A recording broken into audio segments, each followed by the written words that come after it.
हरे कृष्णा। आप सब लोग का स्वागत है भक्ति वैभव कोर्स में। हम लोग स्टडी कर रहे हैं श्रीमद् भागवत महापुराण द्वितीय स्कंद, शुद्ध भक्ति में सेवा, हृदय का परिवर्तन।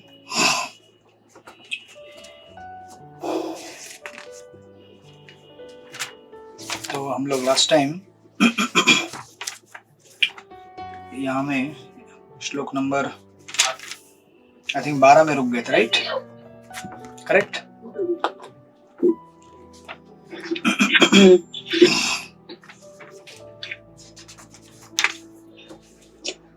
यस। परम भगवान हरि विषय दिव्य ज्ञान वह ज्ञान है जिससे भौतिक गुणों की तरंगों तथा भंवरे पूरी तरह थम जाती है।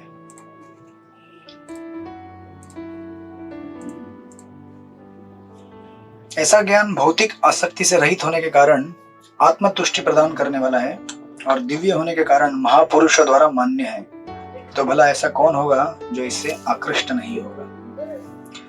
तो श्रीमद् भागवत के इन श्लोकों में यहाँ तक प्रथम अध्याय, द्वितीय अध्याय और तृतीय अध्याय जो हमने देखा, यहाँ तक सुखदेव गोस्वामी ने बहुत ही कंक्लूसिवली फॉर्मली एस्टेब्लिश किया, अष्टांग योग से तुलना करके, ज्ञान योग से तुलना करके, कर्म योग से तुलना करके और फाइनली देवताओं के पूजन से वर्णन करके कि सब चीजों में श्रेष्ठ क्या है? भगवान की भक्ति, जो आप पिछले इन 3 अध्यायों में देख चुके हैं, राइट? उसके तत्पश्चात हमने लास्ट टाइम देखा था कि फाइनली जब सुखदेव गोस्वामी कंक्लूड करते हैं कि भगवान की भक्ति करनी चाहिए, तो शौनक आदि ऋषि, उनको लगता है कि अरे भागवतम समाप्त हो गया, अभी परीक्षित महाराज को भक्ति करने के लिए कह रहे हैं सुखदेव गोस्वामी। तो इसलिए 13वें श्लोक से शौनक आदि ऋषि सुखदेव गोस्वामी को, सुत गोस्वामी को भागवत की कथा और बताने के लिए इंस्पायर करेंगे। और ये पूरा जो बाकी चैप्टर है बचा हुआ, श्लोक नंबर 25 तक, ये उसी का ग्लोरिफिकेशन है कि भागवत की कथा और बताइए हमको, राइट? तो श्लोक नंबर 13 पढ़िए। रमेश मोदी प्रभु, श्लोक नंबर 13 पढ़िए।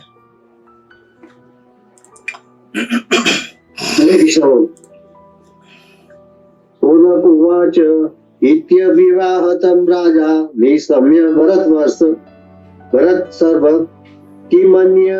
किमन्य तु पृष्टवान् भूयो व्यासिक ऋषि कवि।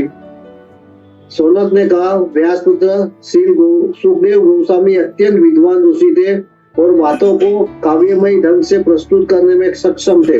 अतः उन्होंने जो कुछ कहा उसे सुनने के बाद महाराज परीक्षित ने उनसे और क्या पूछा। हरे कृष्ण। हरे कृष्ण। तो ये लोग प्रसाद का इंतजार नहीं कर रहे थे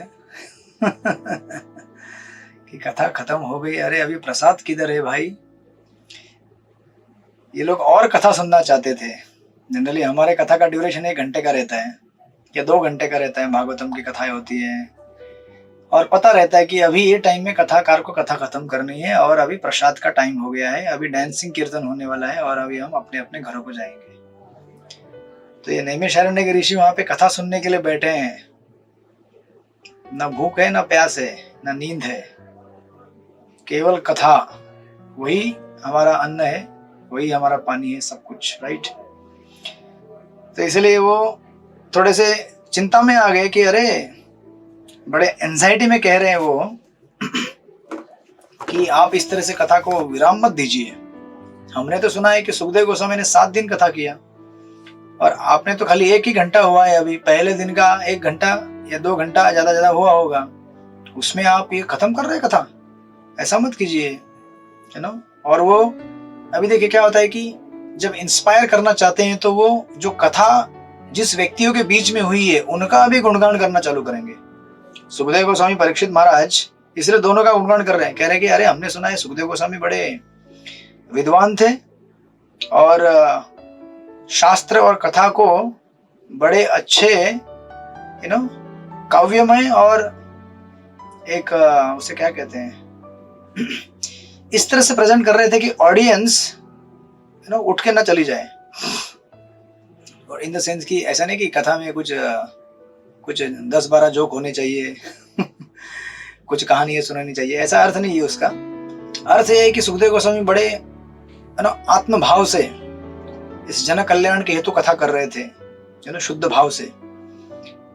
और साथ में कहते हैं कि ऋषि कहते हैं कि हमने सुना है कि परीक्षित, उसको सुनने के बाद परीक्षित महाराज ने और कुछ तो पूछा होगा ना डेफिनेटली, है ना। इसलिए यहाँ पे प्रभुपाद तात्पर्य में कहते हैं भगवान के शुद्ध भक्त में सारे दैवी गुण स्वतः विकसित होते हैं, है ना। तो एक वैष्णव के अंदर 26 गुण होते हैं, आप लोग पढ़ लीजिएगा यहाँ पे एक एक विस्तार से बाद में। प्रभुपाद लिखते हैं भक्त के इन 26 गुणों में जिनका वर्णन कृष्णदास कविराज गोस्वामी ने चैतन्य चरित्रामृत में किया है, उनके पठन द्वारा की गई श्रीमद् भागवत की प्रस्तुति उनके द्वारा दिए गए सर्वोत्कृष्ट काव्यात्मक योगदान है। वे स्वरूप सिद्ध विद्वान ऋषि थे, दूसरे शब्दों में वे ऋषियों के कवि थे, सॉरी ऋषियों में कवि थे, राइट।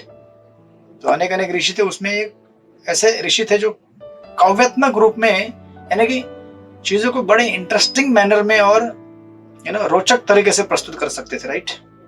तो उसको इंस्पायर कर रहे हैं, और ये पूरा अभी आगे का प्रसंग इन्हीं को इंस्पायर करने में जाएगा। तो श्लोक नंबर 14 पढ़िए आगे इन्होंने क्या कहा, हरिपुराण में पढ़िए श्लोक नंबर 14।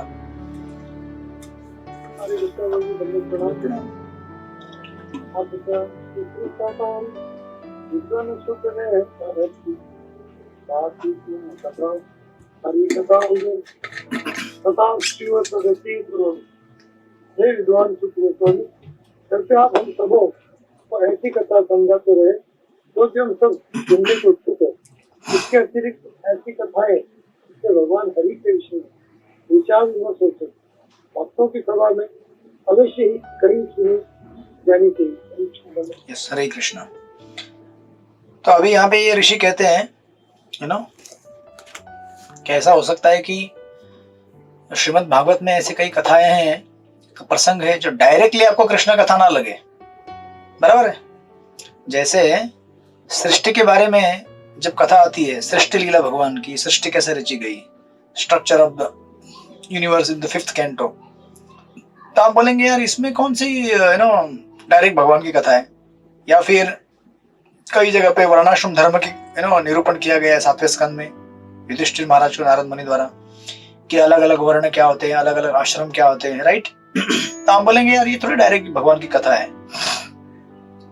तो हो सकता है कि ऐसा समझकर सुखदेव गोस्वामी हमको टाल रहे हैं कि लेकिन एक्चुअली आप देखेंगे श्रीमद् भागवतम में, इसलिए देखिए यहाँ पे क्या लिखा हुआ है, इसके अतिरिक्त ऐसी कथाएं जिनसे भगवान हरि के विषय में विचार विमर्श हो सके, यानी कि topics that result in the discussion of Lord Hari, ऐसे टॉपिक जो भगवान के डिस्कशन में परिणित होंगे, उसके बारे में भी हमें बताइए और सुनी जानी चाहिए।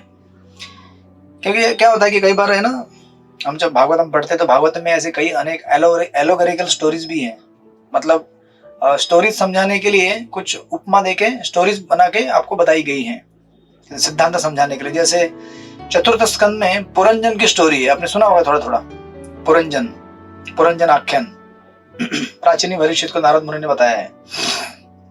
तो पुरंजन का जो आख्यान है वो नारद मुनि ने एक एलोगरिकल स्टोरी बना के उनको समझाया कि ऐसे ऐसे होता है, लेकिन वो वास्तविक स्टोरी पुरंजन की है, लेकिन पुरंजन को समझाने के लिए उसको एक तरह से रचा गया काव्यात्मक रूप में, राइट। तो कोई कहेगा कि अरे ये डायरेक्टली थोड़ी स्टोरी है भगवान की, या फिर कॉस्मोलॉजी है, विश्व का स्ट्रक्चर, या फिर वर्णाश्रम धर्म का डिस्क्रिप्शन है, ये डायरेक्टली भगवान की कथाएं नहीं है, लेकिन हमने तो कई बार सुना है, जीव गोस्वामी तो कहते हैं कि श्रीमद् भागवत का एक एक शब्द भगवान हरि के गुणों से भरा हुआ है, हरि का गुणगान करता है। तो यह बोलेंगे लेकिन हम तो अभी पढ़े हैं, अभी ऐसा कोई श्लोक है जैसे अब अगर पढ़ेंगे इस श्लोक में या कई दूसरे कथाओं में श्लोक में, जैसे कोई प्रसंग चल रहा होगा, अश्वत्थामा का प्रसंग चल रहा था, तो उस समय आपने पढ़ा होगा, तो अभी इस प्रकार अश्वत्थामा ने उन 5 बालकों को मार डाला, तो आप बोलेंगे इसमें भगवान की कथा किधर है, राइट। या फिर विश्व का स्ट्रक्चर अगर चल रहा होगा कि विश्व की रचना ऐसी है, उसका पृथ्वी और सूर्य का अंतर इतना है, या वर्णाश्रम धर्म का कोई अगर निरूपण हो रहा होगा तो उसमें बताएंगे कि ब्राह्मणों के ये कर्तव्य होते हैं, ब्राह्मण ऐसा होता है, शूद्र वैसा होता है, क्षत्रिय ऐसा होता है, शूद्र को ऐसे रहना चाहिए। आप बोलेंगे सब भगवान की कथा किधर है, ये सही है कि गलत है, ये भगवान की कथाएं है कि नहीं है। हाँ, जीव गोस्वामी कहते हैं कि भागवत का एक एक शब्द भगवान की कथा है। कैसे है ये, इसको समझने के लिए हमें एक उदाहरण लेना पड़ेगा। ऐसा नहीं कि अभी जैसे महामंत्र में हर शब्द भगवान का नाम है, राइट? हरे कृष्ण कृष्ण कृष्ण हरे हरे, हरे राम राम राम हरे हरे, हर एक शब्द भगवान की कथा है। लेकिन अभी आप बोलेंगे भागवतम में हर एक शब्द हरि हरि क्यों नहीं लिखा हुआ है? हरि हरि हरि आप बोलेंगे यहाँ पे तो हरि नहीं है, यहाँ पे लिखा है भूमंडल का आकार ऐसा है, भूमंडल का आकार वैसा है। तो अब देखिए, इसको समझने के लिए एक उदाहरण लीजिए। इसका दृष्टांत ऐसा है कि जैसे नारियल पानी पी लिया था तो जरा गले में अटक रहा है प्रोग्राम में। तो से फॉर एग्जांपल आप अगर किसी होटल में गए, आप लोग जाते हैं होटल में, गोविंदा रेस्टोरेंट में जाते हैं आप लोग? जाते हैं। तो भी समझो आप अभी होटल में जाकर बैठे, ठीक है? अब होटल में बैठने के बाद सबसे पहले वेटर आएगा। वेटर क्या बोलेगा? अच्छा काशीनाथ प्रभु आपको क्या चाहिए, बोलेगा क्या वेटर? नहीं बोलेगा। मतलब जो थोड़ा रिफाइंड हाईफाई होटल रहता है उसमें अपने आप स्टार्टर आना चालू होते हैं। सबसे पहले आता है स्टार्टर। स्टार्टर जानते हैं क्या होता है? स्टार्टर यानी कि जो आपके भूख को क्या कर दे, उसको पैदा करे, राइट? इसका मतलब क्या है कि होटल में जाने वाले बहुत सारे लोगों को भूख नहीं होती है। भूख होती है, लेकिन कुछ ऐसी चीजें होती हैं जो आपके भूख को, एपेटाइट को बढ़ाएंगी या निर्माण करेंगी, उसको कहते हैं स्टार्टर, बराबर? जैसे फॉर एग्जाम्पल हमारे गोविंदा रेस्टोरेंट में मैं कभी कभी जाता हूँ तो एक सूप पिलाते वो, उसका नाम रहता है मेंचाओ सूप। ये भागवत कथा करने वाले, सुनने वाले बोलेंगे क्या है सूप की कथा कर रहे हैं लोग, लेकिन अभी आप इसमें सिद्ध हो जाएगा कि ये भी भगवान की कथा है। कैसे? देखिए, जब वो सूप पिलाते हैं जो अदरक रहता है उसमें जिंजर, जड़ी बूटियां रहती हैं, कुछ हरी भरी हर्ब्स रहते हैं, वो पीते ही भूख भी नहीं रहेगा तो भी चालू होता है, और अगर भूख रहेगी तो भी और तेज हो जाती है भूख, एकदम तेज अग्नि प्रज्वलित हो जाती है, जठराग्नि। तो उससे क्या होता है, फिर वेटर बोलता है अभी बोलिए आपको क्या चाहिए, तो अभी तुरंत उसका दिमाग चलता है, अरे अभी ये लेके आओ, वो लेके आओ। तो जो भी है वो आगे का आइटम क्या आता है बताऊंगा नहीं। वो लेके आते हैं, उसको बोलते हैं मेन कोर्स। तो स्टार्टर आ गया, स्टार्टर के बाद मेन कोर्स आ गया, आप दबा के खाते हैं फिर एकदम पेट भर के। उसके बाद डेजर्ट्स आते हैं, राइट? जो भी आपका रहेगा फेवरेट, जो भी आप खाएंगे, गुलाब जामुन या रस मलाई, जो भी रहेगा। और उसके अंत में जाते जाते वेटर आपके पास एक पेपर लेके आता है, उसका बुक रहता है, उसके अंदर बिल रहता है, और साथ में एक कटोरी में सौंफ रहती है, right? That is called as digester, right? Now all this things starting from starter, main course, dessert, और उसके बाद आपका लास्ट का जो डाइजेस्टर है, ये पूरा मील कहा जाता है, परिपूर्ण भोजन कहा जाता है इसको, राइट? क्योंकि अगर समझो आपने कुछ प्रसाद लिया भी लेकिन आपकी जठराग्नि नहीं जल रही है तो इनडाइजेशन हो जाता ना, पचता नहीं है, या फिर खाने की इच्छा नहीं होती है, या फिर अगर खाया भी, अगर डाइजेस्टर नहीं रहेगा, पचेगा नहीं तो फिर शरीर में लगेगा ही नहीं वो।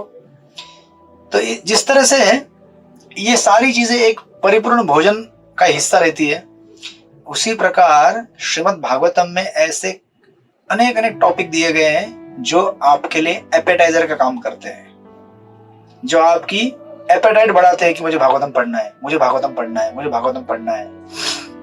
जैसे आप अगर जाएंगे भागवत के 3 स्कंद में कपिल मुनि और देवहूति का संवाद है, एकदम खतरनाक संवाद है। एक व्यक्ति जो संसार के कर्म में फंसा हुआ है, उसका क्या जीवन चल रहा है, ग्राफिकल डिस्क्रिप्शन है, कैसे कष्ट पाता है वो, कैसे दुख पाता है। और फिर आप अगर भागवत के 5 स्कंद में जाएंगे, भागवत के 5 स्कंद में फिर वापस डिस्कशन आता है नरकों का। तो अभी लोग पूछते हैं अरे नरक, तो अभी क्या करना चाहिए, नरक में जाएंगे तकलीफ होगा। फिर सुखदेव गोस्वामी को परीक्षित महाराज 6 स्कंद के प्रारंभ में पूछेंगे प्रभु इन नरकों से कैसे बचेंगे लोग, एपेटाइट दे दिया, अभी भोजन क्या है इससे बचने के लिए? बोलेंगे हरे कृष्णा कृष्ण कृष्ण हरे हरे, हरे राम राम राम हरे हरे। ले लो मेन कोर्स खा लो। अब मेन कोर्स दिया, उसके बाद फिर पचाना भी पड़ेगा ना। अभी हरि नाम को अगर हमें करते रहना है निरंतर, तो कैसे रहना चाहिए, कैसे नहीं रहना चाहिए, फिर वर्णाश्रम धर्म की ड्यूटीज, अपने आप को कैसे रखना है कैसे नहीं रखना है, विस्तार से 7वें स्कंद में 11वें स्कंद में निरूपण किया गया है। तो इस तरह से श्रीमद् भागवत का हर एक शब्द भगवान की ओर हमें लेके जाता है। कोई भी सेक्शन उठाइए आप, उसका अगर कनेक्शन देखेंगे, रूट जोड़ेंगे कहीं से भी, तो वो आपको इंस्पायर करेगा कि इवेंचुअली हमें भगवान की कथा सुननी चाहिए, भगवान की कथा पढ़नी चाहिए, राइट। इसलिए सुखदेव गोस्वामी कहते हैं, जीव गोस्वामी कहते हैं कि हर शब्द भागवतम का क्या कर रहा है, हमें भगवान के करीब लेके जा रहे हैं। लेकिन संसार के लोग ऐसे हैं आजकल तथाकथित, जो सप्ताह वगैरह करते हैं, मुझे कोई किसी से गिला शिकवा नहीं है नहीं, इसका उनको किसी से प्रॉब्लम है, लेकिन आप सिर्फ स्वीट खाना चाहते हो, डेजर्ट, कैसे जमेगा आपका काम? अगर समझो आपको अगर भोजन में केवल रसमलाई और रबड़ी खानी है और आप दाल चावल नहीं लेंगे, सब्जी नहीं लेंगे, अचार नहीं लेंगे, पानी नहीं पियेंगे, तो चलेगा क्या? हाँ, नहीं चलेगा ना। आप कैसे, आपका सिस्टम कैसे काम करेगा? तो ये कुछ तथाकथित लोग हैं संसार में जो भागवत को केवल दशम स्कंद, वो भी रास पंचाध्याय, बाकी लीला नहीं, भगवान की असुरों को मारने की लीला, उसका श्रवण नहीं करना चाहते, केवल भागवत का रस हम ग्रहण करेंगे। अरे ये रस, इस रस तक पहुंचने के लिए और रस को क्वालिफाई करने के लिए पहले आपको एपेटाइजर लेना पड़ेगा। आपको अभी भूख है ही नहीं, भूख आप कैसे पैदा कर रहे हैं? कृत्रिम भूख पैदा कर रहे हैं, सेंसेशनल। कृष्ण और गोपियां, उन्होंने रास लीला किया तो मैं भी कृष्ण, मेरी भी गोपी एक, मैं भी लीला करूंगा। ऐसा नहीं चलता है। ऐसे क्या हो जाएगा? आपको इंडाइजेशन हो जाएगा, बड़ा तकलीफ होगा इससे, और जो परिणाम भागवत से मिलने वाला है वो परिणाम नहीं मिलेगा हमको, शुद्धिकरण नहीं होगा और अशुद्ध हो जाएंगे हम, राइट। सो दैट्स व्हाई अगली बार जब आप जाएंगे होटल में स्टार्टर मंगा लीजिएगा, मेन कोर्स मंगा लीजिएगा, बाद में आपका मिठाई खा लीजिएगा और बाद में डाइजेस्टर भी लीजिएगा, तब जाके आपका सिस्टम परिपूर्ण रहेगा, परफेक्टली काम करेगा। और यही यहाँ पे ये ऋषिमुनि यहाँ पे कह रहे हैं, सौनकादि ऋषि सुत गोस्वामी को, कि आप हमें वो भी कथा सुनाइए जो भगवान की कथा में परिणित होती है। इसके अतिरिक्त ऐसी कथाएं भी जिनसे भगवान हरि के विषय में विचार विमर्श हो सके, ऐसी कथाएं भक्तों को अवश्य कहीं सुनी जानी चाहिए, right, like that. Of course आप देखेंगे तात्पर्य में प्रभुपाद उसी चीज को यहाँ पे दोहराते हैं, और प्रभुपाद ने यहाँ पे आप देखेंगे प्रथम स्कंद में, प्रथम पैराग्राफ में पेज नंबर 151 लिखा है। प्रभुपाद लिखते हैं, महाभारत को 5वें वेद स्वीकार किया जाता है। अन्य 4 विभाग है, साम, यजुर, रक्त तथा अथर्व। अल्पज्ञानी लोग महाभारत को वेदों का अंग नहीं मानते, लेकिन महर्षि तथा आचार्य इसे 5वां वेद स्वीकार करते हैं। क्यों? क्योंकि वो भगवान की कथा में परिणित होता है, राइट। और आगे प्रभुपाद लिखते हैं, भगवत गीता भी महाभारत का एक अंश है और यह अल्पज्ञ लोगों के लिए भगवान के उपदेशों से परिपूर्ण है। कुछ कम बुद्धि वाले यहाँ कहते हैं कि भगवत गीता गृहस्थों के लिए नहीं है बोलते अरे गीता पढ़ोगे तो बाबा बन जाओगे। बराबर है ना, बाबा ही तो बनना है सबको, एक दिन नहीं बनना है बाबा सबको। बाबा तो बनने का जीवन का उद्देश्य है, लेकिन कैसे वो इनको मालूम नहीं है, और बाबा कौन होते वो भी मालूम नहीं इनको। इन्होंने अपने तथाकथित बाबाओं को देखा है जो आते हैं और बोलते हैं अरे चला तुम मुझे इतना डोनेशन दो और तुम भगवत धाम चले जाओगे, भगवान बन जाओगे। तो ऐसे तथाकथित गुरु और चेला दोनों मिलकर नरक जाते हैं, राइट। प्रभुपाद कहते हैं कुछ या प्रभुपाद कहते हैं कि गीता तो किसको बताई गई थी? अर्जुन को, जो खुद गृहस्थ था, राइट। इस तरह से आप देखेंगे कि या तो एकदम प्रिलिमिनरी जो बेसिक भगवान की कथाएं हैं, महाभारत हो गया, या फिर बाकी जो उपनिषद या पुराण हैं जिनमें डायरेक्ट रास पंचाध्याय नहीं है। लोग बोलते हैं ये नहीं सुनने का, हमको डायरेक्ट रास लीला सुननी है। अरे भाई, ये तुम्हारा मेन क्या है? एपेटाइजर है। ये जब लोगे ना तो मेन कोर्स अच्छी तरह से पचा पाओगे। इसको लो और बाद में डाइजेस्टर भी लेना पड़ेगा, राइट। लाइक दैट प्रभुपाद इसको एलैबोरेट कर रहे हैं। और फिर आगे वाले पैराग्राफ में प्रभुपाद एस्टेब्लिश करते हैं किस तरह से भगवान निर्विशेष नहीं है, सविशेष है, राइट। आप लोग पढ़ लीजिएगा उसको। एंड देन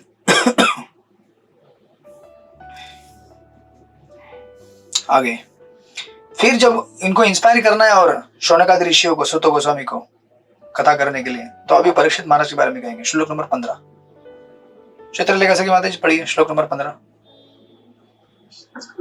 हरे कृष्ण, दंडवत प्रणाम प्रभु जी। सवय भागवतो राजा पांडवे यो महारथ बाल क्रीडनैके क्रीडन कृष्ण क्रीडामय आददे। पांडवांचे पुत्र परीक्षित महाराज बालपणापासूनच महान भगवत भक्त होते. बाहुल्यांशी खेळत असतानाही ते कुलदेवतेच्या पूजेचे अनुकरण करून भगवान श्री कृष्णांची पूजा करीत असतात. हरे कृष्ण, दंडवत प्रणाम। यस, तो अभी आप देखेंगे ये शौनकादि ऋषि यू नो अब इतनी सुंदर यहाँ पे ये बात है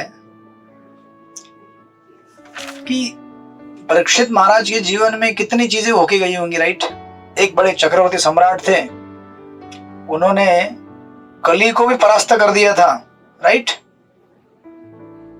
पूरे विश्व के राजा थे, तो इनके जीवन में अगर ग्लोरीफाई करना है तो बाकी चीजें नहीं थी क्या। शौनकादि ऋषि परीक्षित महाराज का जब गुणगान करना चाहते हैं तो क्या कहते हैं, ये बचपन में खेलते थे कृष्णा के डॉल के साथ। समझ रहे हैं ना आप इस बात को। अगर समझो कल से फॉर एग्जांपल, कल अगर मुझे अगर ग्लोरीफाई करना है रमेश मोदी प्रभु को, तो मैं क्या कहूंगा, अरे रमेश मोदी प्रभु का इतना बड़ा करियर है, उन्होंने इतना जबरदस्त उनका जॉब, उन्होंने प्रोफेशनल लाइफ में इतना ये किया, जो भी था आपका बिजनेस था, जॉब था, जो भी था, और उन्होंने फिर घर गृहस्थी संभाला इतना ठीक से, एक आदर्श उदाहरण रखा, राइट। ये सब चीजें बोलूंगा ना मैं थोड़ी बोलूंगा कि अरे सृष्टिपति प्रभु जब छोटे बालक थे ना, बच्चे थे ना, तो खेलते थे वो है ना। भले वो समझो अभी कभी कभी बोलने के लिए बोल सकता हूँ कि बचपन में ना वो राम और कृष्ण के गुड्डा गुड्डे के साथ खेलते थे, राइट। तो अभी एक तथाकथित जो व्यक्ति रहता है, जो अपने आप को बहुत सोफिस्टिकेटेड मानता है, उसकी नजरों में एक व्यक्ति की महत्वाकांक्षा क्या है कि बड़ा पराक्रमी था, राजा था, उसने घर गृहस्थी संभाला, संसार संभाला, बड़ा जॉब किया, बच्चों को बड़ा किया, उनका विवाह किया, नाती पोते अभी हो गए, उनका भी ख्याल रख रहा है, अभी तक घर में ही है, अभी तक घर से अनासक्त नहीं हुआ है अभी भी घर में रहना चाहते। इस प्रकार ग्लोरीफाई करेंगे लोग, राइट। लेकिन ये ऋषि क्या बोलते हैं, अरे परीक्षित महाराज जब छोटे थे ना, क्या करते थे, बाल्यकाल से भगवान के महान भक्त थे, खिलौनों से खेलते समय अपने कुलदेव की पूजा का अनुकरण करते थे। ऋषियों को सारे परीक्षित महाराज के जीवन चरित्र में से ये चीज मिली, क्यों? क्योंकि वो जानते थे कि किस चीज का क्या मूल्य होता है। समझ रहे ना आप लोग। हमारे जीवन की सबसे बड़ी वैल्यू किस चीज में, हमने कितना भजन किया है भगवान का, हमने कितना महामंत्र जपा है, कितना हमने भागवत सेवा किया है, भक्तों का सेवा किया है, वो that's the thing worth valuing. बाकी सब चीजें क्या है अपने अपने जगह पे, मैं मना नहीं करता हूँ, लेकिन समय के साथ वो भी चली जाएंगी, हमारे साथ केवल यही चीज आगे आएगा, right. And that's why Parikshit Maharaj इनको ग्लोरीफाई करते समय नैमिषारण्य के ऋषि उस एक्टिविटी को ग्लोरीफाई करते हैं जो सीमिंगली क्या है, इतनी इंपॉर्टेंट नहीं लगेगी बाकी लोगों को, लेकिन इनके लिए इंपॉर्टेंट है, क्योंकि वो लोग भी उस कथाक्रम को सुनना चाहते हैं जो परीक्षित महाराज के साथ जुड़ा हुआ है, भगवान के साथ उनका जो दिव्य आदान प्रदान जो हुआ है उसको सुनना चाहते हैं, राइट।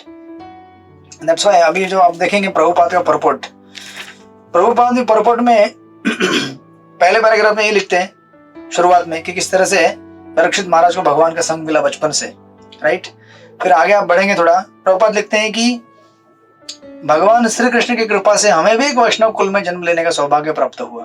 फिर अपने बारे में बताना चालू करते हैं, ये गीता के एक जगह परपोर्ट में भी लिखा हुआ है प्रभुपाद ने, कहते हैं कि हाँ, और हमने अपने पिता का अनुकरण करते हुए बचपन में भगवान श्री कृष्ण की पूजा का अनुसरण किया। आपको पता रहेगा लीलामृत में प्रभुपाद जो उनके पिताजी गौर मोहन डे घर में आते थे रात को, उनके क्लॉथ बिजनेस दुकान का कपड़ा था, कपड़े का दुकान, तो वो रात में आके पूजा करते थे भगवान का, घंटी बजती थी छिन छिन छिन छिन छिन छिन, और प्रभुपाद कहते कि मैं हम लोग चद्दर में से झांक के देखते थे पिताजी घंटी बजा रहे हैं भगवान की पूजा कर रहे हैं।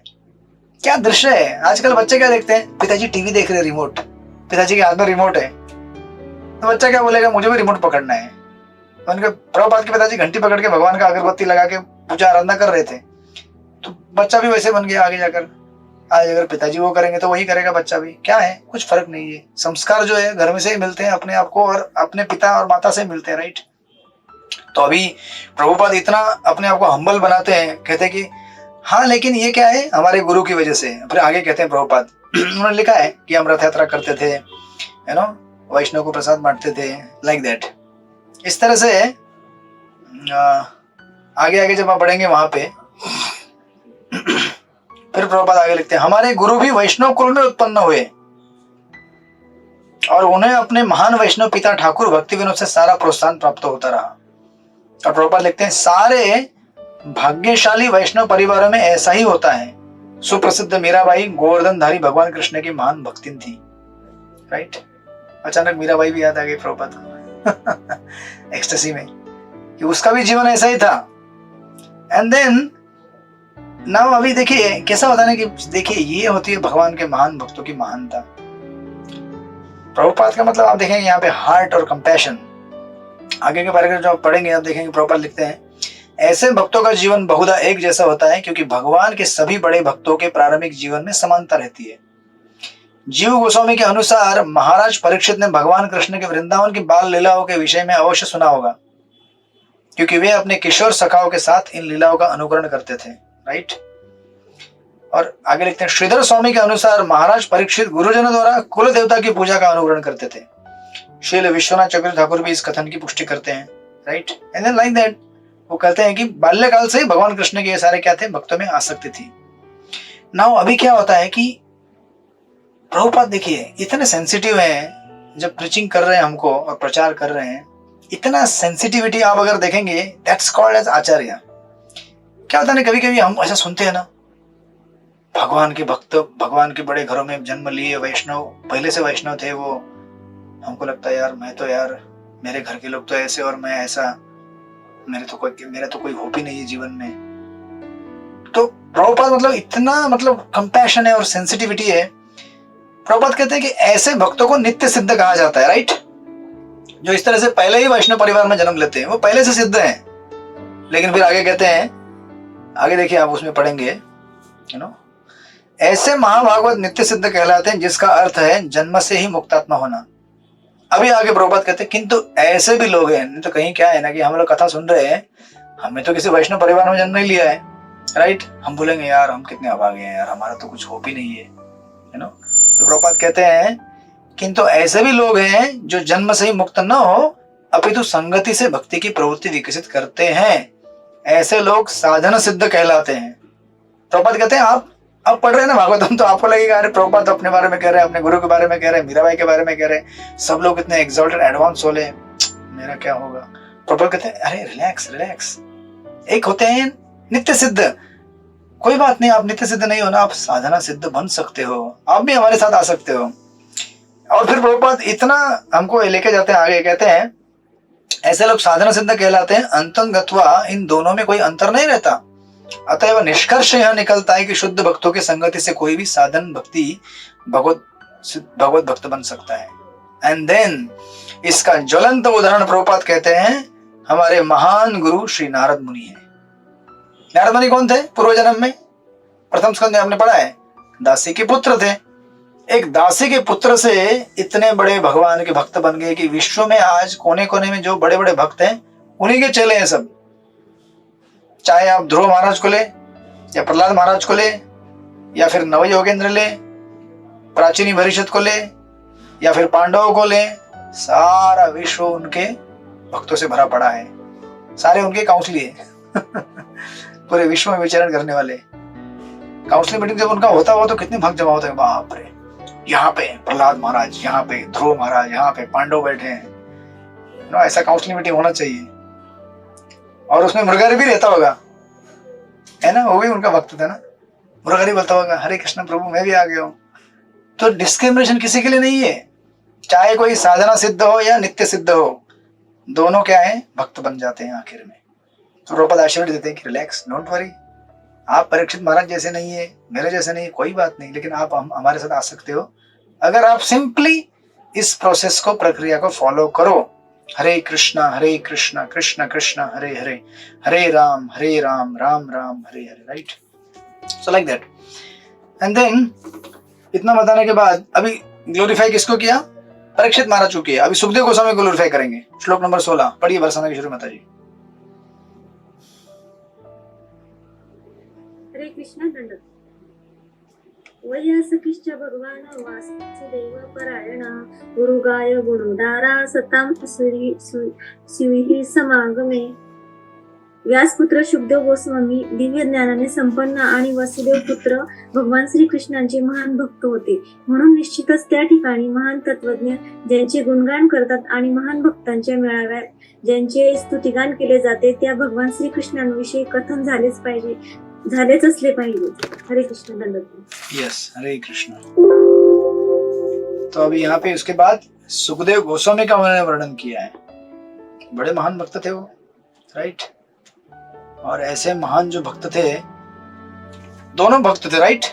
चक्रवर्ती सम्राट परीक्षित महाराज महान भक्त थे, सुखदेव गोस्वामी महान भक्त थे. दो महान भक्त जब एकत्र आते हैं तो वो चर्चा नहीं करते हैं, है ना. कितना वोटिंग हुआ है आज यू नो, दुबई में फ्लड आ गया है या इजराइल में वार हो गया है, वो क्या चर्चा करते हैं? कृष्ण के गुणों के बारे में चिंता करते हैं. इस विश्व का उद्धार कैसे हो इसके बारे में चिंता करते हैं. नाम जब कैसे चल रहा है उसके बारे में चर्चा करते हैं, राइट.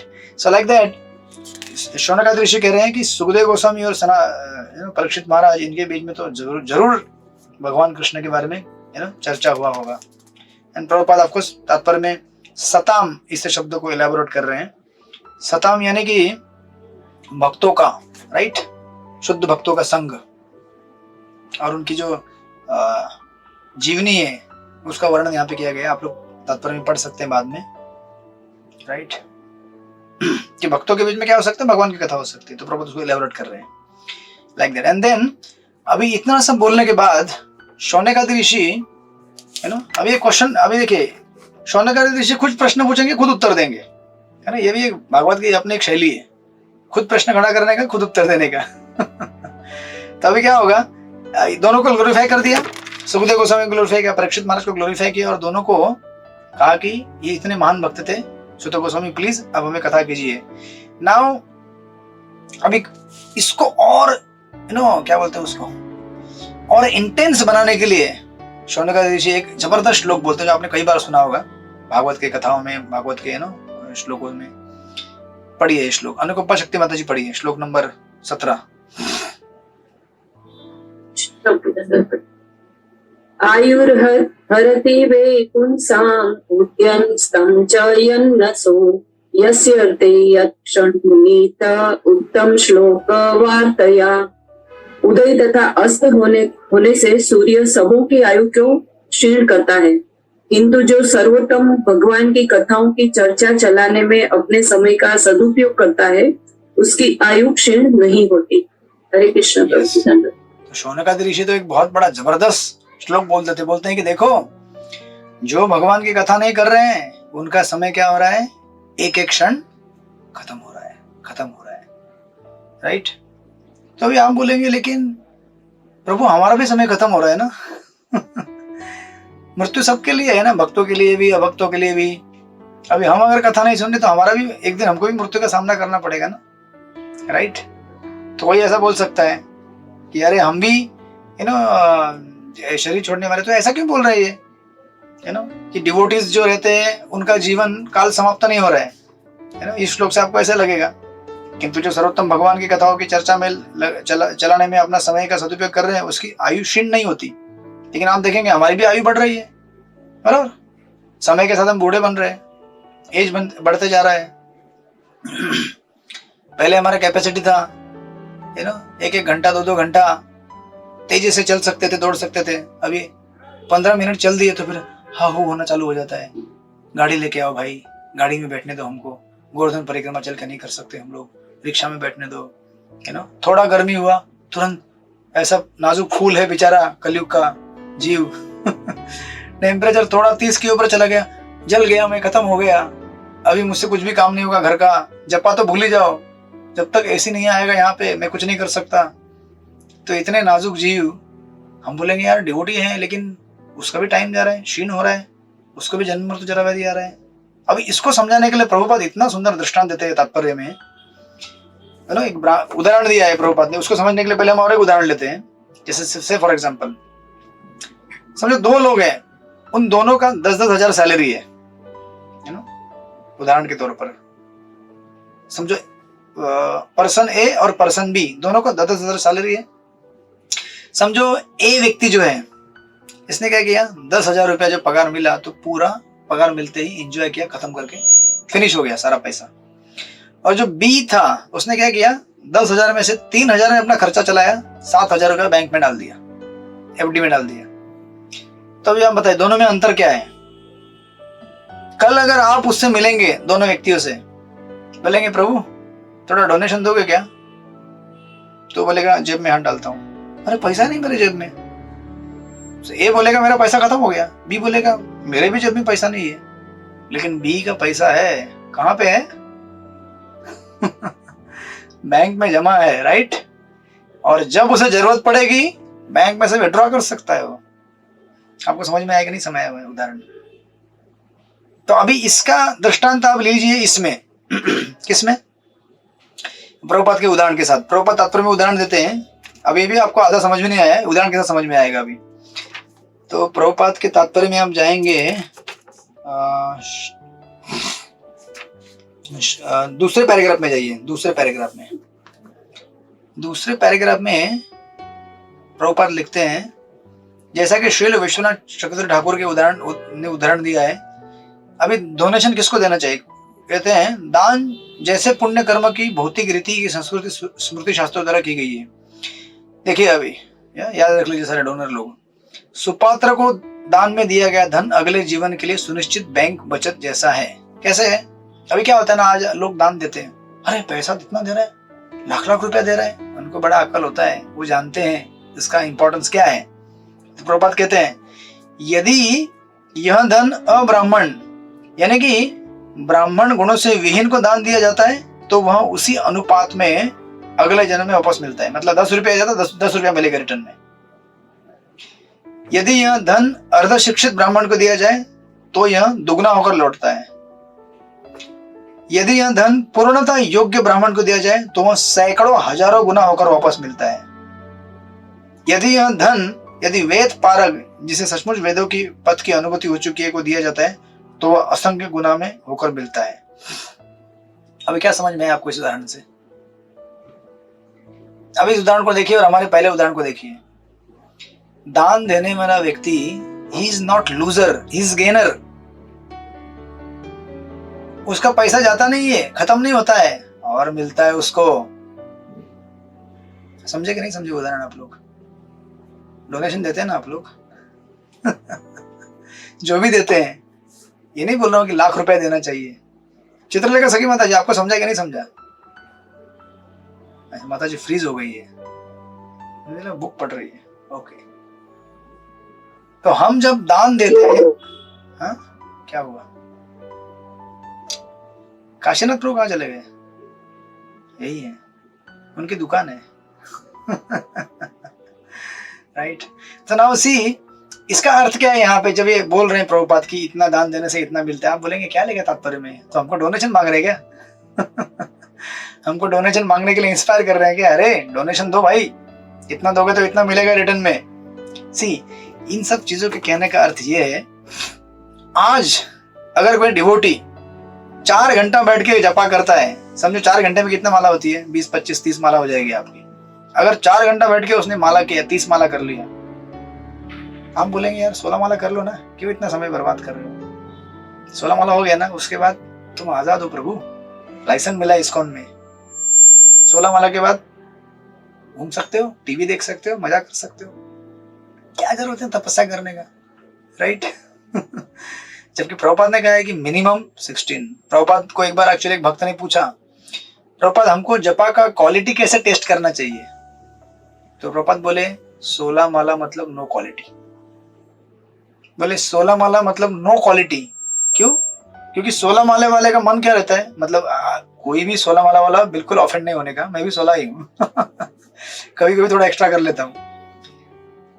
कहने का तात्पर्य है कि प्रभुपाद कह रहे हैं कि कर्म कांड के स्तर पे मत रहो कि इतना है तो इतना ही दूंगा। अरे कृष्ण को ज्यादा भी दे सकते हो ना, क्या प्रॉब्लम है और अगर समझो आज कोई भगत चलो 16 माला भी करता है 2 घंटा बैठ के, तो कोई कहेगा क्यों वेस्ट कर रहे हो टाइम अपना, है ना, नॉन ड्यूटी बोलेगा। लेकिन नॉन ड्यूटी के हिसाब से ये उसके लिए वेस्ट है। लेकिन आप जानते क्या हो रहा है उसके साथ, डिवोटी के साथ? आज जब वो 2 घंटा दे रहा है, इस 2 घंटे के बदले में उसको क्या मिलने वाला है मालूम है? उस 2 घंटे के बदले में उसको इटर्नल लाइफ मिलने वाला है, सनातन काल के लिए उसको जीवन मिलने वाला है, जन्म मृत्यु जरा व्याधि से रहित। इसीलिए इस श्लोक में कहा गया है कि जो व्यक्ति अपना समय सदुपयोग में लाता है भगवान की कथाओं को सुनने कीर्तन करने में, उसकी आयु क्षीण नहीं होती। उसका ये अर्थ है। समझे कि नहीं समझे? He is not loser, he is gaining, but you can't see how he is gaining. हम बोलते लूजर है वो, हमको दृष्टि नहीं है देखने के लिए कि वो अपना बैंक बैलेंस कैसे बढ़ा रहा है, उसका एफडी कैसे बढ़ रहा है। और एफडी जिस दिन मैच्योर हो जाएगा ना, वो ऐसे लोक में जाएगा जहां पे न जन्म है, न जरा है, न व्याधि है, न मृत्यु है, सनातन काल के लिए जीवित रहेगा वो, राइट? तो he is gainer, not loser. इसलिए भागवतम कह रहा है कि जो व्यक्ति इस प्रकार भगवान की कथाओं में अपना समय नहीं बिताते, उसकी आयु क्षीण हो रही है और फिर पुनः वापस उसे एक जन्म लेना पड़ेगा, फिर आयु क्षीण हो जाएगी, मरेगा, फिर बीमारी आएगी, बुढ़ापा आएगा, इसी तरह से जन्म जन्मांतर कष्ट भोगने पड़ेंगे उसको, राइट? दैट्स व्हाई शौनक आदि ऋषि कहते हैं कि इस प्रकार क्या करना चाहिए, हमें समय का सदुपयोग करना चाहिए। प्रभुपाद इसलिए आगे कहते हैं उस तात्पर्य में, प्रभुपाद कहते हैं दान में जो भी धन दिया जाता है उसके लौटने की गारंटी है, चाहे उसका अनुपात जो भी हो। इसी प्रकार शुद्ध भक्तों की संगति से भगवान की दिव्य कथाओं के श्रवण तथा कीर्तन में बिताया गया एक क्षण भी शाश्वत जीवन या भगवत धाम लौटने की पूरी गारंटी है। हम लोग जब इस्कॉन के कांटेक्ट में आए, थोड़ी ना हम लोग सेमिनार सुनने के लिए गए थे कहीं पे, नहीं ना। हम इस्कॉन में कैसे आए अपनी खुद के जीवन से समझ सकते हैं। भाई मैं तो जब हमारे हॉस्टल में प्रोग्राम होता था, मैं तो खुद से कभी भी जिज्ञासा से गया नहीं कि क्या जानने के लिए, भगवान कौन है, जीव कौन है, प्रकृति क्या है, मृत्यु क्यों आती है। हम तो खाली ये देख के गए थे कि अरे प्रसाद बहुत अच्छा मिलता है इनके पास, ऐसा प्रसाद है, इसका टेस्ट किसी होटल में नहीं खाया आज तक। ये क्या है, कुछ डालते हैं लोग उसमें। एक्चुअली लोग बोलते हैं लोग दवाई डालते हैं इसमें। सही है ना, दवाई डालते हैं हम लोग, बराबर है ना, भगवत प्रेम की दवाई डालते हैं। जिसको खाने के बाद आपको क्या हो जाता है समझ में नहीं आता है कि अरे बाप रे, अचानक जप करने की इच्छा होती है, अचानक भागवत पढ़ने की इच्छा होती है, अचानक वैष्णव संग लेने की इच्छा होती है, राइट? तो हम में से कई लोग केवल ऐसा, मतलब एक क्षण, मुझे याद है एक बार मैं ट्रेन में जा रहा था, तो एक व्यक्ति मुझे ईशोपनिषद दिखाया, बहुत मतलब एकदम, मतलब कभी इस्कॉन के संपर्क में नहीं था, ट्रेन में, तो मुझे कुछ पता भी नहीं था क्या बुक है क्या नहीं है, जस्ट उसने दिखाया कुछ, मैंने कुछ मना किया, वो चला गया, लेकिन वो एक संग, एक मिनट का वो इम्प्रेशन था मेरे दिमाग में, ये बुक थी, वो पढ़नी चाहिए थी, एक अच्छी बुक थी, और वो इम्प्रेशन आपका एक क्षण जो आपने दिया, वो क्षण आपके सनातन काल के लिए आपका एक बिगिनिंग हो गया, राइट? हम में से कई लोग ऐसे जुड़े हैं इस्कॉन से, थोड़ी ना हम लोग ऐसे आए थे कि वेदांत पढ़ना है, जानना है ईश्वर कौन है, तकलीफ क्यों, कुछ नहीं, ऐसे कैसे इन्हें कहना प्रकार कैसे कैसे जुड़ गए। लेकिन वो एक क्षण जो हमने दिया था, तो श्रील प्रभुपाद अपने जीवन में भी कहते हैं, श्रील प्रभुपाद नित्य सिद्ध है, लेकिन कहते हैं कि हमने वो एक क्षण जो बिताया था ना उल्टा डंगा जंक्शन में श्रील भक्तिसिद्धांत सरस्वती ठाकुर जी के पास, तो एक प्रश्न उन्होंने कहा, मैंने जो उत्तर दिया कि देश की आजादी होनी चाहिए तभी तो भगवान की भक्ति का प्रचार होगा। उन्होंने कहा कि भक्ति भगवान की जो है ना, वो देश आजाद होने के लिए नहीं रुक सकती। आज तुम्हारा देश आजाद है, कल अधीन हो जाएगा, फिर आजाद हो जाएगा, ये सब चलता रहेगा। आपको अभी इस समय अर्जेंसी है कृष्णा कॉन्शियसनेस लेने की, डोंट वेट। आप देखेंगे महाभारत और रामायण में ऐसे कई कथाएं हैं, मैंने आपको पिछली बार भी सुनाया था। विभीषण जब आए थे शरणागति लेने के लिए, सब लोगों ने रिजेक्ट कर दिया था, हनुमान जी ने कहा था कि ले लो भाई। हनुमान जी विभीषण उस समय खुद कहे कि अरे मैं असुर हूँ, अभी आया हूँ सरेंडर करने के लिए, फटाफट ले लो मुझे, मेरा माइंड क्या है आसुरिक है, अचानक बीच में चेंज हो गया तो क्या पता, अभी 16 माला करने की इच्छा हुई है, फटाफट मुझे ग्रुप में ले लो और 16 माला करवाओ। बाद में इच्छा मेरी बदल गई तो क्या होगा, असुर बन जाऊंगा वापस। हम में से बहुत सारे लोग ऐसे ही हैं, क्योंकि हम लोग, इसलिए देखिए यहाँ पे जब श्रील प्रभुपाद लिख रहे हैं कि भगवान की कथाओं में कीर्तन में दिया गया एक क्षण में क्या है, शाश्वत जीवन या भगवत धाम लौटने की गारंटी है। अद्धामं गत्वा पुनर्जन्म न विद्यते। दूसरे शब्दों में भगवत भक्त को शाश्वत जीवन की गारंटी रहती है। इस जीवन में भक्त का बुढ़ापा या रोग ऐसे गारंटी युक्त शाश्वत जीवन के लिए प्रोत्साहन मात्र है, बराबर है कि नहीं, इम्पेटस है वो। आज अगर आपको बीमारी आती है या कुछ फाइनेंशियल लॉस होता है आपका, या रिलेशनशिप में कुछ खटास आती है, ये आपके लिए इम्पेटस है, मुझे तो जाना है भाई, मुझे यहाँ नहीं रहना है। बराबर है कि नहीं? परीक्षित महाराज के जीवन में कष्ट आया तो क्या हुआ? एक नया प्रेरणा मिला, मुझे जाना है भगवान के पास, बहुत हो गया है भौतिक संसार। तो अगर हमारे जीवन में कुछ प्रॉब्लम आती है, कष्ट आते हैं, ये केवल एनहांसर है, एनहांस करते हैं हमारी भक्ति को और तेज बनाते हैं कि हमें तो जाना है भगवान के पास, है ना। इसीलिए देखिए कभी कभी भगवान अपने भक्तों के जीवन में जानबूझ के क्या करते हैं, कष्ट डाल देते हैं। कोई भक्त ज्यादा एकदम ढीला ढाला हो जाता है ना, एकदम लूज हो जाता है, हाँ करेंगे आराम से, है ना, जाएंगे कभी भगवान के पास, भगवान, और अगर उसने भगवान को बोला होगा, भगवान मैं आपको आना चाहता हूँ, अगर कभी सिंसियरली बोला होगा, तो भगवान उसके जीवन में बराबर ऐसे सिचुएशन अरेंज कर देते हैं, इतना बड़ा हड़कंप मच जाता है, त्राहिमाम हो जाता है कि उसके सामने अभी कृष्ण के अलावा शरण लेने के लिए कोई नहीं बचेगा। और कृष्ण भी बोलते हैं, आपने एक बार बोला था ना आना है करके आप भूल गए, लेकिन मैं नहीं भूला। आपने बोला था, मैंने रजिस्टर करके रखा था मेरे डायरी में। जैसे आप देखेंगे हयग्रीव महाराज की स्टोरी अपनी इस्कॉन में काफी फेमस है। हयग्रीव महाराज प्रभुपाद के सबसे पहले एडिटर थे, है ना। इंग्लिश प्रभुपाद ने जो लिखा बहुत सारे उन्होंने सब एडिट किया बाद में, लेकिन इस्कॉन छोड़ के चले गए कुछ समय बाद, मतलब और इतना भटक गए इस्कॉन के बाहर, अनेक अनेक चीजों में फंस गए।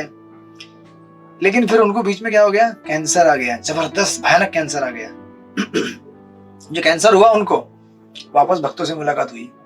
आप देखेंगे राधानाथ महाराज के लेक्चर भी है बहुत सारे, हयग्रीव महाराज के बाजू में बैठ के, है ना, उनको कृष्णा बुक पढ़ा रहे हैं, सुना रहे हैं। और उस समय हयग्रीव महाराज कहते हैं कि एक्चुअली ये मेरे जीवन में कैंसर आया ना, ये कृष्ण की सबसे बड़ी कृपा है मेरे ऊपर।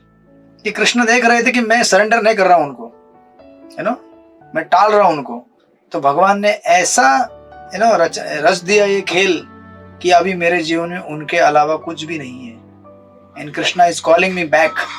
इस तरह से इन भक्तों का, ये भगवान के शुद्ध भक्तों का ये इतना सुंदर, है ना, संबंध रहता है भगवान के साथ।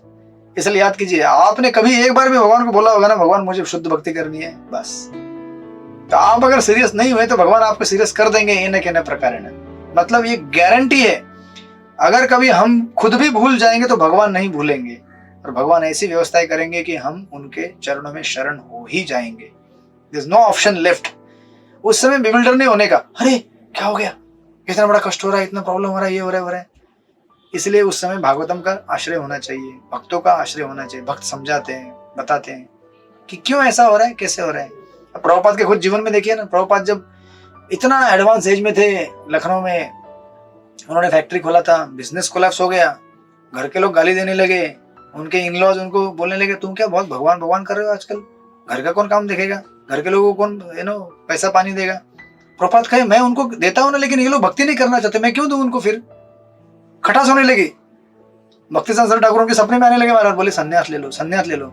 प्रभुपाद तो एकदम बिगड़े हो जाते थे, बोले अरे मेरा घर है, अभी बच्चे हैं, बिजनेस है, मैं कैसे संन्यास लूं। प्रभुपाद बोलते थे this dream was very horrible लेकिन सरस्वती ठाकुर ड्रीम में आके बोलते थे संन्यास लो। और फाइनली भगवान ने ऐसा सिचुएशन अरेंज कर दिया कि फैमिली चली गई, बिजनेस चला गया, गौड़िया मठ वाले चले गए, कोई नहीं था प्रभुपाद के पास। प्रभुपाद समझ गए कि अभी कृष्ण मुझे विवश कर रहे हैं संन्यास लेने के लिए, और उन्होंने लिया संन्यास संन्यास लिया, क्योंकि एक्चुअली उनको एक उनके गुरु भाई बोले थे कि देखो अगर आपको अच्छा प्रचार करना है तो संन्यास लेना ही पड़ेगा, without taking sannyas you can't preach nicely.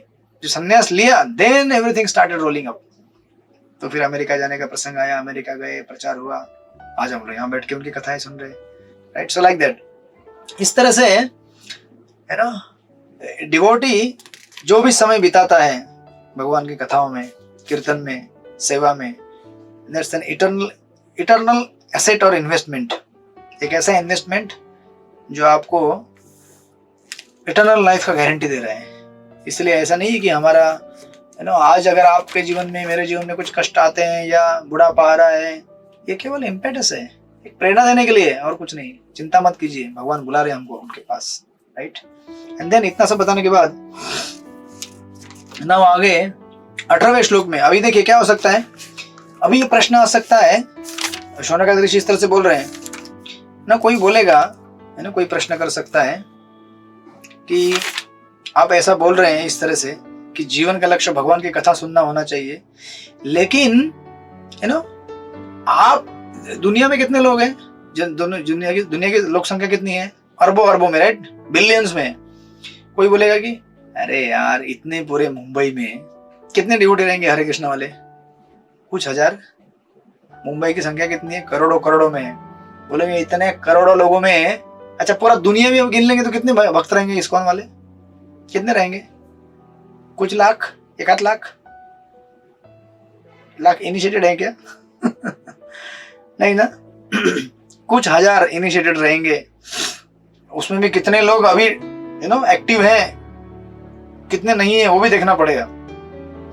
तो प्रभुपाद कहते हैं, अगर कोई प्रश्न करेगा कि अरे आप इतना कहते हो कि संसार में भगवान की भक्ति करना लक्ष्य है, भगवान की भक्ति करनी चाहिए, लेकिन आप तो इतने पूरे लोक संख्या में से एक छोटा सा एक अणु है, आप कहते हो आपके हिसाब से है, कहते हैं कि भगवान की कथा सुननी चाहिए। हम कैसे माने आपको, आपके बात को?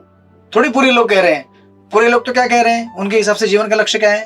खाना पीना मौज करना, बराबर है कि नहीं? आप लोग हैं मेरे साथ में कि नहीं है? ये हो गया। अभी भी हमारे पास 5-10 मिनट है मेरे ख्याल से, है ना? 5 मिनट 8 मिनट थोड़ा सा एक श्लोक ही कर लेते हैं। तो अभी अगर ऐसा कोई प्रश्न करता है और कोई बोलेगा कि अरे लेकिन ये भगवान की कथा है, उसमें क्या है? भगवान का ग्लोरिफिकेशन है, मेरा भी तो नहीं हो रहा है ना। अगर कोई मेरा अगर ग्लोरीफाई कर रहा है तो एक अलग बात होती। एक तो कथा में जाओ, बैठो, दूसरे को किसी को ग्लोरीफाई करो, फिर उसकी सेवा भी करो, और अंत में प्रसाद नहीं मिला तो चुपचाप घर में चले जाओ। ये इतना सेल्फलेस और ये सब, ये आप गिने चुने लोग बोल रहे हैं यार। बाकी लोक संख्या तो पूरा एंजॉय कर रही है, मजा कर रही है संसार में। उनके अपने अपने सितारे हैं, sports star, this star that star, सारा संसार उसमें फंसा हुआ है। आप ये गिने चुने पागल हो गए लोग। तो उस समय शौनकादि ऋषि उसको क्लैरिफाई करते हैं, राइट? कहते हैं कि ऐसा नहीं है, आपके हिसाब से आपको लगता है कि जीवन में खाना पीना मौज मस्ती करना घूमना फिरना ये जीवन का लक्ष्य है क्या? तो आपको बताता हूं मैं। तो फिर शौनकादि ऋषि कहते हैं श्लोक नंबर 18 में, विमल मधुमती माता जी पढ़िए श्लोक नंबर 18। हरे कृष्ण प्रभु जी, धन्यवाद। तरह किरण जीवन्ति भस्त्रा पुण्य श्वसंस्तु ना खादंती ना मृंती किम ग्रामे पशुओं पे। क्या वृक्ष जीते नहीं है? क्या लोहार की धोकनी सांस नहीं लेती? हमारे चारों ओर क्या पशुगण भोजन नहीं करते या वीर्यपात नहीं करते? हरे कृष्ण प्रभु जी। हरे कृष्ण। तो अभी श्रीमद् भागवत इतना ग्राफिक है कि हमारे बहुत सारे कॉन्सेप्शन जो हमने बना के रखे हैं भौतिक जीवन के, उखाड़ के फेंक देता है सीधा। इसलिए भागवत परमहंस संहिता है, विरक्ति उत्पन्न करने वाला। इसलिए कई बार लोग डर जाते हैं, भागवत मत पढ़ो भाई, विरक्ति आएगी। और विरक्ति आएगी वास्तविक, क्योंकि ये ऐसा शास्त्र है जो विरक्ति पैदा करने के लिए उत्पन्न हुआ है। तो अगर कोई बोलेगा कि लंबा जीवन जीना चाहिए हमें, एकदम वाइटलिटी होनी चाहिए लाइफ में, तो उसके हिसाब से जीवन का सक्सेस क्या है? लंबा आयु रहना, राइट? तो उसके उत्तर में शौनकादि ऋषि कहते हैं, अरे भाई आप बोलते हैं कि लंबा जीवन जीना चाहिए, लेकिन आप शास्त्रों में नहीं देखते क्या? तरवो किम न जीवंती, पेड़ कितना जीते मालूम है क्या आपको? जितना इंसान भी नहीं जी सकता। आज भी ऐसे पेड़ है जो 5-5, 6-6 हजार साल पुराने पेड़ है। आप कलकत्ता के बोटानिकल गार्डन में जाएंगे तो कई 100 700 800 900 वर्षों पुराने पेड़ है। तो इन दोनों का इनके जीवन को सक्सेस माना जाता है क्या? अगर कोई पेड़ के जैसा जी रहा है 1000 साल, तो उसको सक्सेस माना जाएगा? नहीं ना, that's not the success, right? उसके बाद अभी कोई बोलेगा कि ब्रीदिंग, कि जीवन में वाइटलिटी, अच्छा जीवन जीना, एकदम हेल्दी जीवन जीना, एकदम अच्छी तरह से जीना, मतलब बेसिकली ब्रीदिंग मतलब इज अ सिम्टम। अच्छा अगर हमारा सांस चल रहा है तो वो सिम्टम है, लक्षण है कि अच्छा जीवन चल रहा है, कि ये सक्सेस है जीवन का। तो शौनकादि ऋषि बोलते हैं, भस्त्रा किम न श्वसन्तु स, क्या ये ब्लैकस्मिथ जानते हैं आप लोग? वो जो लोहार का काम करते हैं ना, उसका जो भाता रहता है बेलो, वो हवा नहीं देता है क्या? वो भी हवा देता है, बहुत हवा देता है। उसको सक्सेस माना जाता है क्या जीवन का? कोई अगर वो भाते के जैसा सांस ले रहा है खाली, मतलब क्या है? व्यक्ति जीवन जीने के लिए जी रहा है, उसका कोई लक्ष्य नहीं है, कोई जीवन में प्यूरिफिकेशन नहीं है, शुद्धता नहीं है, उसको आप मानेंगे सक्सेस है? कोई बोलेगा ठीक है, जीवन का लक्ष्य क्या है? खाना पीना, बहुत सारा मजा करना, जितना खा सके खाना और एंजॉय करना। तो यहाँ पे शौनकादि ऋषि कहते हैं न खादंती, क्या आपको पता नहीं है इस संसार में इतने सारे जीव है, हाथी कितना खाता है मालूम है आपको? आप जितना पूरे कई वर्षों में खाएंगे उतना वो एक दिन में खा जाता है, 500-600 किलो एक साथ। तो क्या हाथी के जीवन को गुणगान किया जाता है क्या? कितना अच्छा हाथी है, 500 किलो खाता है एक टाइम में, कुछ गुणगान किया जाता है उसका? नहीं किया जाता ना। तो आप क्यों कर रहे हैं फालतू में गुणगान कि खाना मतलब जीवन का लक्ष्य है? या फिर फाइनली कहते हैं सुखदेव गोस्वामी, सॉरी शौनकादि ऋषि, कि आप कहेंगे कि एक ऐसा एकदम जीवन ऐसा होना चाहिए कि एकदम ज्यादा से ज्यादा मैथुन जीवन एंजॉय करें हम लोग, राइट? तो शौनकादि ऋषि कहते हैं कि अरे आपको पता नहीं, एक चिड़िया जो रहती है 1 मिनट के अंदर कितने बार मैथुन कर सकती है।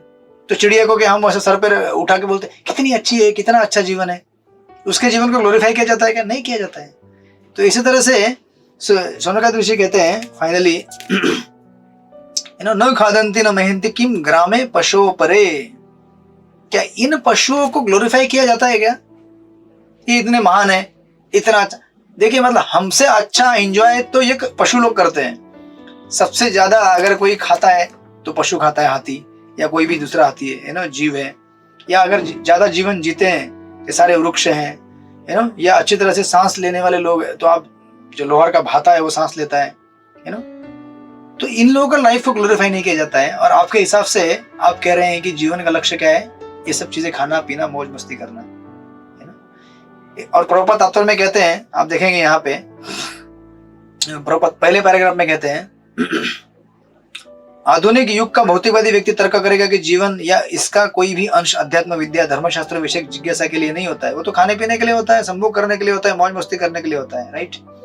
लेकिन 1 by 1 इन प्रॉपर आगे एक एक करके इन चीजों को समझाते कि कैसे ये जीवन का सक्सेस नहीं हो सकता, राइट। प्रॉपर आगे लिखते हैं आप बीच में देखेंगे पेज नंबर 158 में कि या वृंदावन में एक इमली का वृक्ष बीचों बीच लिखा हुआ है। यह स्थान इमली ताल कहलाता है, जो वहां पर भगवान श्री कृष्ण के समय में स्थित बताया जाता है। कलकत्ता के वनस्पतिक उद्यान में एक बरगद का वृक्ष है जो 500 वर्षों से भी पुराना कहा जाता है, और विश्व भर में ऐसे अनेक वृक्ष हैं। और फिर प्रभुपाद कहते हैं स्वामी शंकराचार्य केवल 32 वर्ष जीवित रहे। कितने? केवल 32 साल। अभी हम में से कई लोग 32 साल के ऊपर हो चुके हैं, राइट। भगवान चैतन्य महाप्रभु केवल 48 वर्ष रहे। तो प्रभुपाद कहते हैं तो क्या इसका अर्थ यह हुआ कि उपरोक्त वृक्षों का दीर्घ जीवन शंकर या चैतन्य से अधिक महत्वपूर्ण है? अभी सोचिए ठीक से बैठकर, आपके हिसाब से अगर दीर्घायुषी दीर्घ जीवन जीना सक्सेस है? देखिए इन लोगों को, इनका थोड़े जीवन दीर्घ है। चैतन्य महाप्रभु केवल 48 साल रहे, राइट। शंकराचार्य केवल 32 साल। 32 साल में उन्होंने जो किया हम कोटि कोटि जन्मों में नहीं कर सकते। महाप्रभु ने 48 साल में जो किया कभी हमसे संभव नहीं होगा, कई जीवन जिएंगे तो भी। तो इसलिए जीवन में गुणवत्ता होनी चाहिए, क्वालिटी होनी चाहिए, ना कि केवल क्वांटिटी। ये केवल क्वांटिटी क्या है, मूर्ख लोग देखते हैं कि क्वांटिटी होना चाहिए, इतना आयुष्य जीना चाहिए हमें, लेकिन गुणवत्ता उससे इंपॉर्टेंट है, राइट। एंड दैट्स व्हाई इस तरह से इसको यहाँ पे एलाबोरेट कर रहे हैं प्रभुपाद। इसको हम लोग कल कंटिन्यू करेंगे, बट कहने का तात्पर्य ये है, प्रभुपाद लास्ट में लिखते हैं अंत में, लास्ट के 3 लाइन में पैराग्राफ के, बेहतर दिखने वाले इस प्रकार के पशुओं का समाज दुखी मानवता को कभी लाभ नहीं पहुंचा सकता, क्योंकि एक पशु दूसरे पशु को हानि तो पहुंचा सकता है, किंतु कोई विरला ही लाभ पहुंचा सकता है, राइट। दैट्स व्हाई ये प्रभुपाद लिख रहे हैं उसके पीछे। इसके उत्तर में भागवत यह पूछता है कि क्या एक ही गांव में मनुष्य के साथ रहने वाले कुकर सुकर नहीं खाते या विशेष जीवन नहीं बिताते, है ना। श्रीमद् भागवत में अन्य पशुओं का जो विशेष उल्लेख हुआ है उसका अर्थ यह है कि जो पुरुष केवल खाने, श्वास लेने तथा संभोग करने में पार्श्विक जीवन को बेहतर मानने में लगे रहते हैं, वे मनुष्य रूपी पशु होते हैं, राइट। आगे इसको और विस्तार से करेंगे आगे आने वाले श्लोक में, कि इस तरह से समाज में जो लोग अपने आप को सुपरस्टार मानते हैं, सबसे ज्यादा एंजॉय करने वाले लोग मानते हैं, वो they are nothing but animals, एक पशु हैं। और दूसरे पशु ही ऐसे पशुओं को ग्लोरीफाई करते हैं, बराबर ना। एक कौवा दूसरे कौवों में क्या करता है, अरे ये कितना अच्छा कौवा है, मुझे प्यार हो गया इस कौवे से। या फिर एक गधा रहेगा, बोलता अरे वो कितनी अच्छी गधी नहीं दिख रही है, मुझे प्यार हो गया। इंसान को प्रेम नहीं होगा कभी गधे से, इंसान को किसी कौवे से प्रेम नहीं होगा, किसी कुत्ते बिल्ली से प्रेम नहीं होगा। जो पशु हैं उनको ही दूसरे पशुओं से प्रेम होता है। इस तरह से भागवत यहाँ पे इतना, ये भागवत के श्लोक बाकी लोग पढ़ेंगे जो नॉन डिवोटी, वो तो हिल जाएंगे पूरा, हमको पशु कहते हो। आगे आने वाले श्लोक में तो उनको नाम भी दिया जाएगा। इसलिए भागवत परम हमसे संहिता है। भागवत हम सीधे आपके और मेरे जो मिसकॉन्सेप्शन उसको काट देता है। भागवत ये परवाह नहीं करता आपको क्या लगता है। भागवत सेंसिटिव है, लेकिन जहां जरूरत पड़े वहां कैंची लगाएगा, चाकू लगाएगा और आपके ग्रंथियों को काट देगा। अपने आप को ज्यादा भोगवादी मत समझो, इंजॉयर मत समझो। ये सक्सेस नहीं है जीवन का। पशुवत जीवन जी रहे हो और दूसरे पशु आपको उठा उठा के उछाल के बोल रहे अरे कितना अच्छा है तू, कितना अच्छा है। जैसे एक हमारे प्रचारक है, वो कहते हैं कि कभी कभी लोग क्या कहते हैं, अरे यूट्यूब में इस वीडियो को इतने मिलियन व्यूज है, मतलब ये वीडियो फेमस होना चाहिए। जरूरी नहीं है।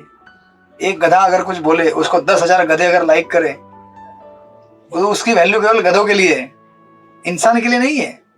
ऐसे कितना कंटेंट है सोशल मीडिया में जो कचरा है पूरा, लेकिन लोग उसको इतना इतना अच्छा क्या, कुछ ना स्पोर्ट के वीडियो रहते हैं या कुछ उठपटांग वीडियो रहते हैं, कोई पशु आ रहा है, चल रहा है, कोई चारा खा रहा है, मिलियन व्यूज, लोग बोलते हैं इतना अच्छा, मिलियन व्यूज है। गधे को गधा ही पहचानेगा, गधे को इंसान अप्रिशिएट नहीं कर सकता, राइट। और ना ही गधा, वाइस वर्सा, ना गधा इंसान को समझ सकता है ना इंसान गधे को। लेकिन इंसान में इतना बुद्धि होना चाहिए, गधा कौन है इंसान कौन है। दैट्स व्हाई भागवतम के इन श्लोकों में इतना सुंदर निरूपक पावर है, पढ़ते ही विरक्ति आ जाएगी, राइट।